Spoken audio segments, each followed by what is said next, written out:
Assalamualaikum warahmatullahi wabarakatuh. Pada video kali ini saya akan membahas soal TPM untuk Kota Jogja tahap 2. Langsung ke nomor 1. Perhatikan teks berikut. Waktu tempuh pelari dari akhir putaran 1 ke akhir putaran 2 adalah... Baik, ini kita membaca alat ukur waktu stopwatch. Untuk skala di dalam ini menunjukkan menit, sedangkan skala yang di luar ini menunjukkan detik. Karena yang ditanya akhir putaran waktu dari 1 ke 2, maka kita baca dulu untuk skala yang akhir putaran 2-nya. Menitnya di sini menunjukkan 20. Kita tuliskan 20 menit lebih 37 detik. Sedangkan untuk akhir putaran 1 kita mendapatkan skala di sini 5, 6, 7, 8. 8 menit lebihnya adalah 22 detik. Oleh karena itu, waktunya berarti tinggal kita kurangi saja. Di sini dapat 15 detik dan waktunya dapat 12 menit. Jadi jawabannya yang B. Soal nomor 2, Abimanyu melaksanakan percobaan pemanasan 200 gram es hingga mencair dengan langkah seperti gambar berikut. Awalnya esnya bersuhu min 5 derajat, kemudian dipanaskan menjadi L yaitu 0 derajat, berarti di sini yang terjadi perubahan suhu. Lalu dipanaskan lagi sampai M sudah menjadi air 0 derajat, di sini prosesnya melebur. Lalu yang di sini M ke N masih dipanaskan, suhunya naik menjadi 10.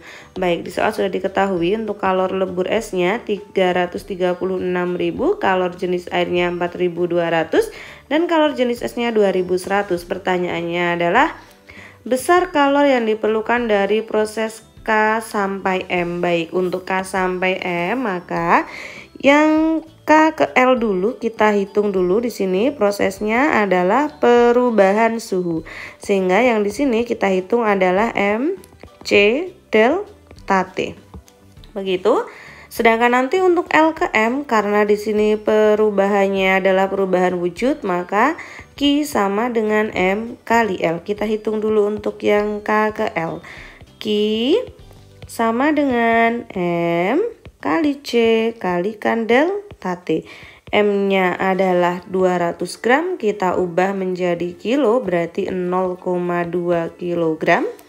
0,2 dikalikan kalor jenisnya S 2100 dikalikan suhunya. Dari min 5 menjadi 0 derajat, maka suhunya naik sebesar 5 derajat.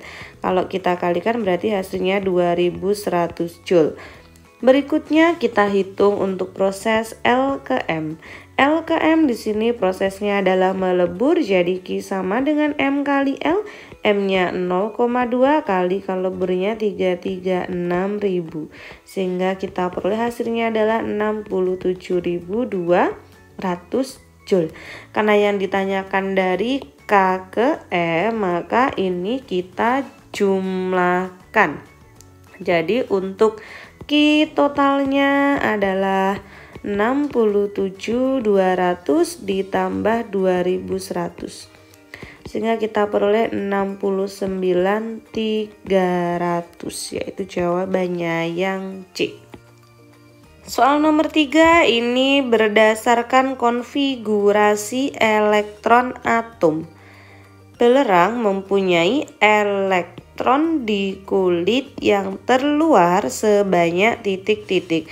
Baik, mana yang kita gunakan untuk menentukan konfigurasi elektron? Tentu adalah nomor atom. Nomor atomnya di sini yang 16. Baik, kalau kita sudah dapat nomor atomnya adalah 16, maka kita buka polanya adalah urutannya itu 2n kuadrat. Sehingga kalau kita masukkan ya, yaitu 2, 8 ya. Oke, baik, kalau dari 16 ini sudah dipakai 2 ya, lalu dipakai 8, berarti masih sisa berapa? Oh iya, masih sisa 6. Jadi untuk elektron yang ada di kulit terluar adalah yang 6. Ya, jawabannya adalah yang D. begitu. Nah, kalau misalkan lebih bagaimana? Baik, kita ikuti polanya ya. Untuk nomor atom ini dengan 2n kuadrat sehingga diperoleh 2. Kemudian 2 dikuadratkan kali 2 8. 3 kali 2 kuadrat 9, kali ini 18. Lalu 4 dikuadratkan 16 kali 2 32 dan seterusnya. Soal nomor 4. Di sini perhatikan infografis berikut, yaitu tentang proses pembuatan tempe. Pertanyaannya adalah perubahan kimia terjadi pada langkah nomor, baik kita cek untuk perubahan kimianya. Yang nomor 1, biji kedelai direbus 30 menit. Ya, ini bisa karena kalau sudah direbus nanti akan terbentuk zat baru ya, dan ada kandungan yang hilang. Kemudian yang nomor berapa lagi kita baca? Nomor 4, keping kedelai ditanak hingga matang ya. Di sini ada keterangannya hingga matang, berarti terjadi perubahan juga. 1, 4 sudah jelas ya jawabannya 5, tapi apakah benar? Kok 5? Maksudnya 1, 4, 8. Nomor 5, kedelai ditiriskan hingga dingin dan mengering, ini masih fisika. Kemudian nomor 6, tambahkan ragi, belum terjadi reaksi kimia. Nomor 7, bungkus kedelai, di sini hanya mengubah bentuk. Nomor 8, tempe jadi dalam 2 hari dan siap dikonsumsi ya. Berarti ini jawabannya lebih tepat yang B. Berikutnya soal nomor 5, perhatikan infografis berikut.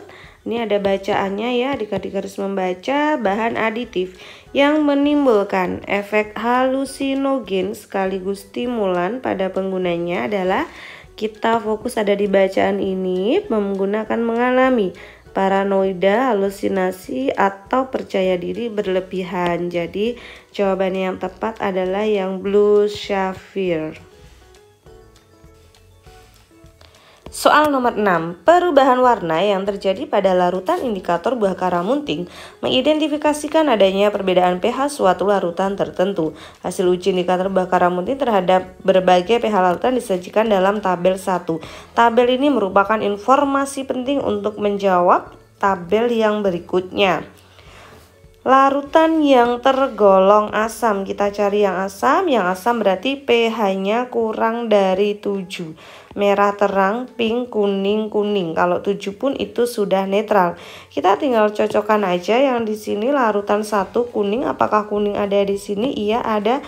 Kalau ada berarti ini larutan 1 asam. Kemudian larutan 2. Larutan 2 berwarna biru, pH-nya lebih dari 7, maka ini termasuk basa. Sedangkan nomor 3 berwarna merah terang. Merah terang ini pH-nya 1, berarti ini juga termasuk asam. Nomor 4 hijau. Hijau itu kita pakai untuk netral. Mohon maaf, ini berarti untuk hijau netral ya. Oke, kemudian ungu. Ungu kita cek. Oh baik, ungu ini ikut pH 8 atau 9, berarti lebih dari 7. Ikutnya basa. Lalu nomor 6 warnanya pink.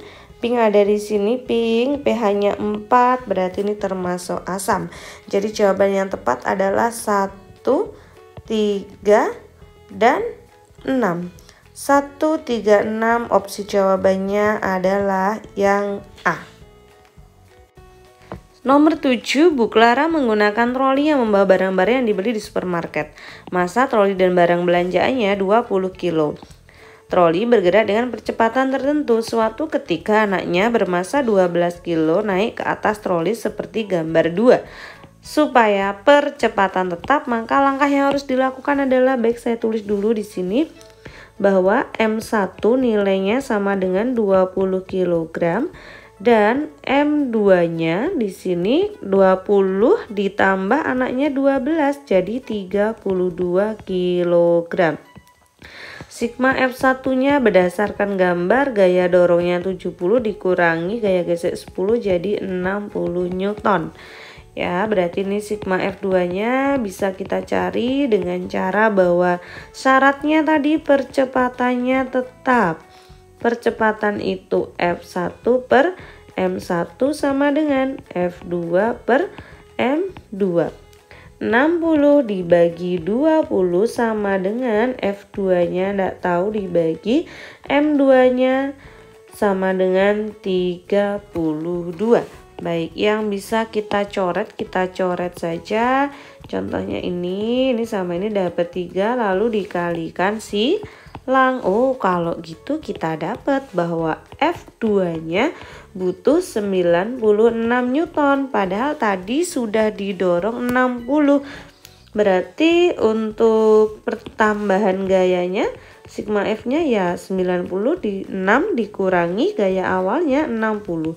Jadi jawabannya 36. Jadi si Ibu Clara harus menambah gaya dorong 36 Newton. Soal nomor 8, sebuah dragline ekskavator mesin bola penghancur digunakan untuk menghancurkan sebuah rumah. Di sini ada informasi bahwa massa bebannya adalah 6 ton. Biarkan satuannya dalam ton karena nanti di bawah juga dalam kilojoule.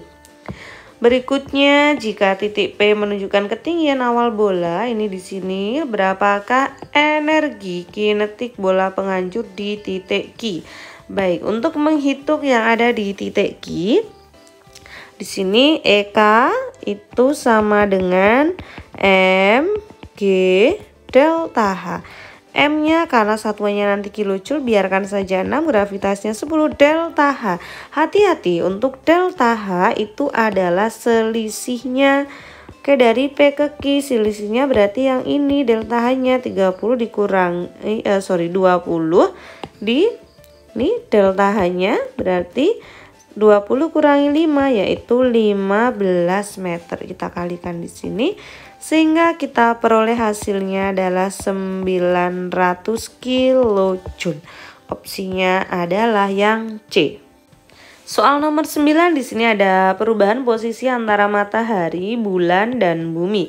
Fenomena alam yang tepat. Baik, kita disuruh menentukan yang tepat. Yang A.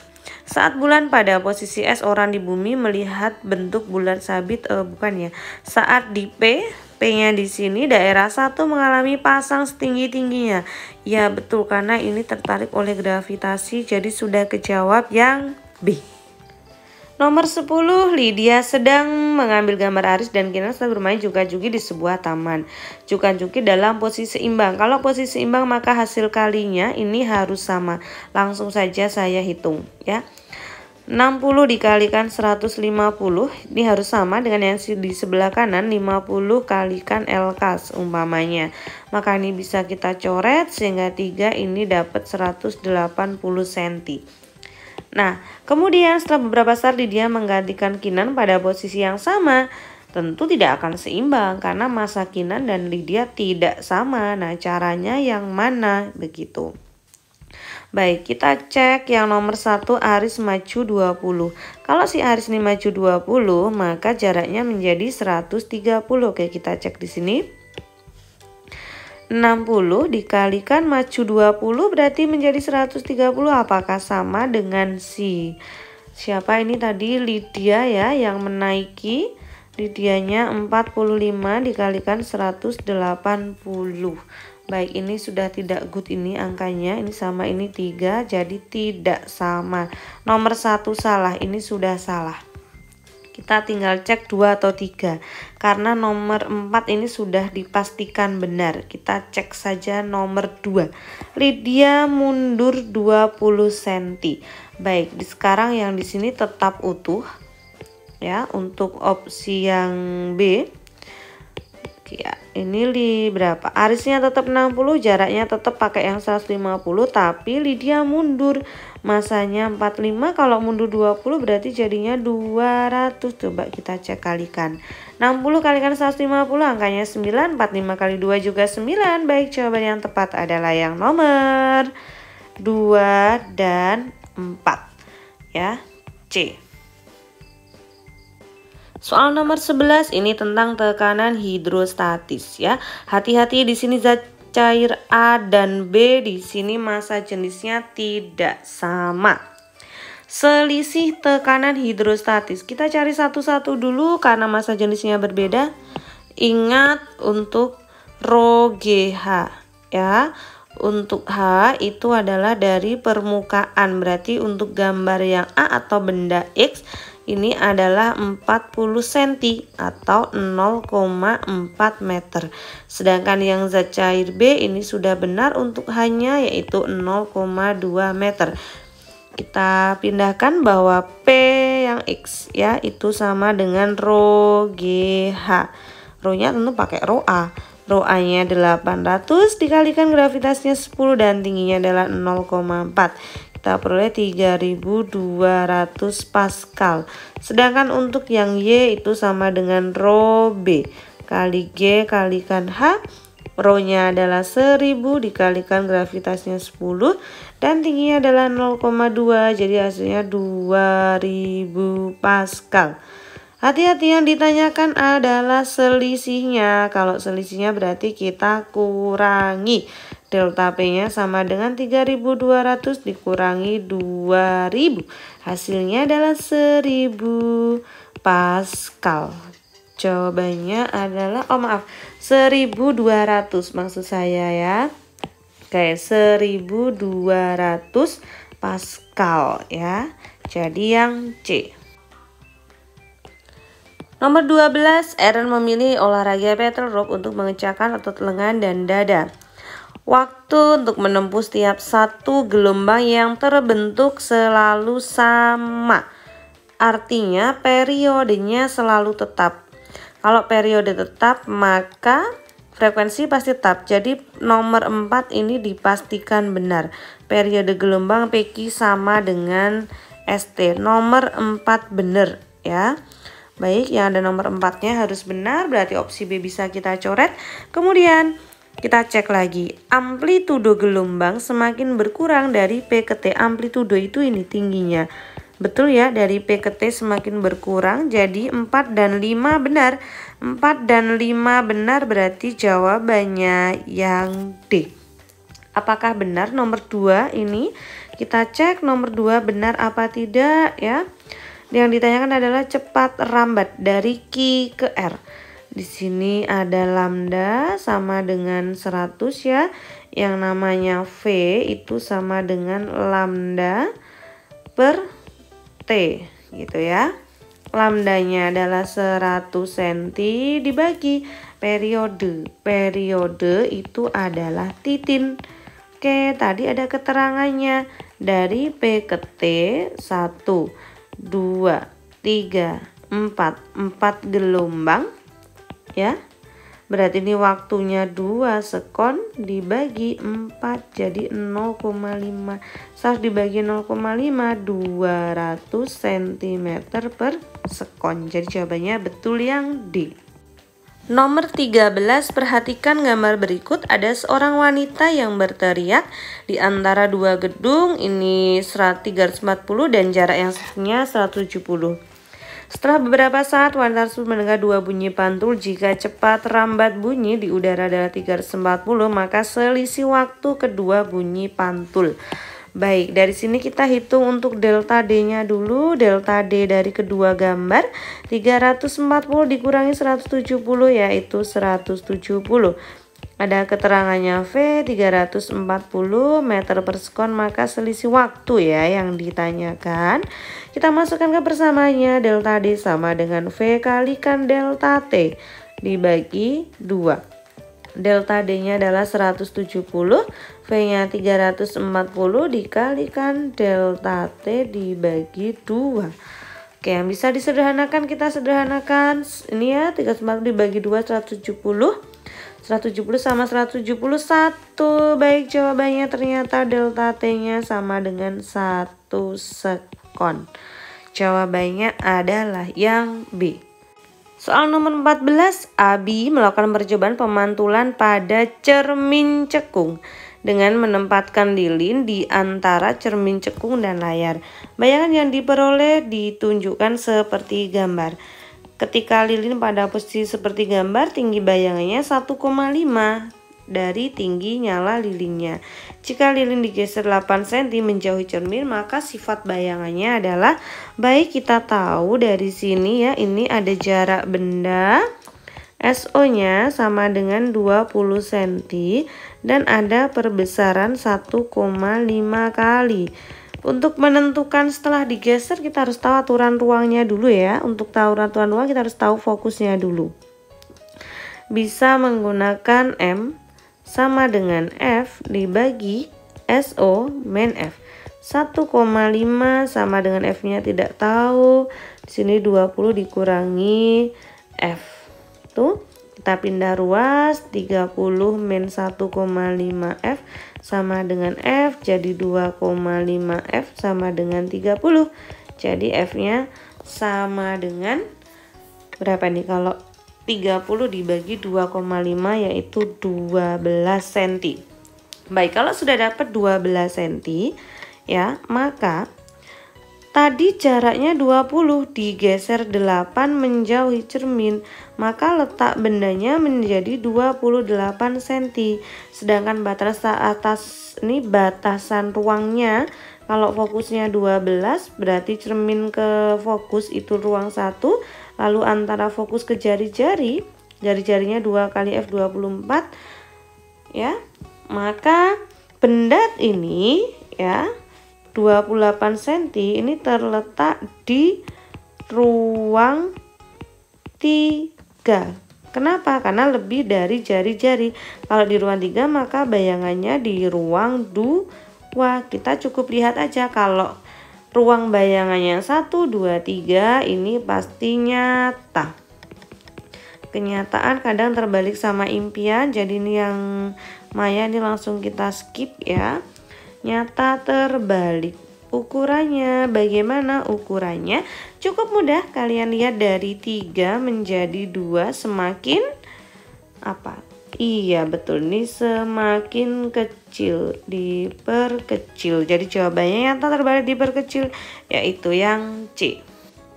Soal nomor 15, perhatikan gambar berikut. Ada dua benda, 1 dan benda 2, terpisah pada jarak R. Jika masing-masing muatannya Q, gaya tolak menolak yang dialami adalah F.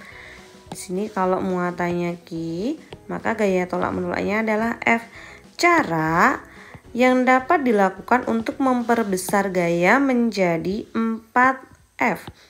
Baik, ini berdasarkan hukum kolom ya, bahwa F itu sama dengan K, Q1, Q2 per R kuadrat. Jadi gaya sebanding dengan masing-masing muatan dan berbanding terbalik dengan kuadrat jaraknya.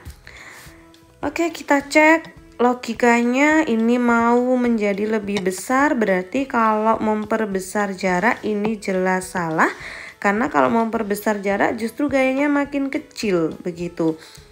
Oke, kalau yang A, mengganti salah satu muatan menjadi 2Q. Kalau yang diganti cuma 1 berarti ini gayanya hanya menjadi 2Q ya, karena di sini kan cuma dikalikan 2 gitu ya, sehingga masih 2F, belum 4F. Apalagi muatannya diperkecil. Oh, ini jelas salah karena akan tambah kecil. Nah, berarti yang paling benar adalah yang D, memperkecil jarak muatan menjadi setengah R. Ya, ini D opsinya. Kalau jaraknya kita ubah menjadi setengah R ya, kita ini F2 per F itu sama dengan R dibagi setengah R lalu dikuadratkan. Maka F2 per F itu akan sama dengan R-nya dicoret, 1 dibagi setengah dibalik ya, 2 kuadrat. Jadi benar F2-nya sama dengan 4. Soal nomor 16, perhatikan gambar rangkaian berikut. Besar daya listrik pada rangkaian. Baik, untuk menentukan daya maka nilainya adalah I kuadrat dikalikan R. I-nya kita lihat dari sini. Cara membaca dari skala yang ditunjuk jarum. Seandainya saya menggunakan skala yang bawah, maka skala maksimalnya juga yang bawah. Yang ditunjuk jarum di sini adalah 15. I sama dengan 15 dibagi skala maksimalnya. Kalau saya menggunakan skala 15 maka skala maksimalnya yang 50 dikalikan batas ukur. Batas ukur itu yang dihubungkan oleh kabel yaitu 10 dan 0 atau ini dikalikan 10. Sehingga kita peroleh hasilnya adalah 3 ampere. Untuk R-nya sendiri. Untuk R 12 dan 6 tentu ini harus kita paralel dulu. Lalu diseri dengan 4 baru diparalel dengan 8. Baik, untuk R-nya, R paralel yang pertama 6 dan 12 berarti 12 dibagi 12 1 dibagi 6 2.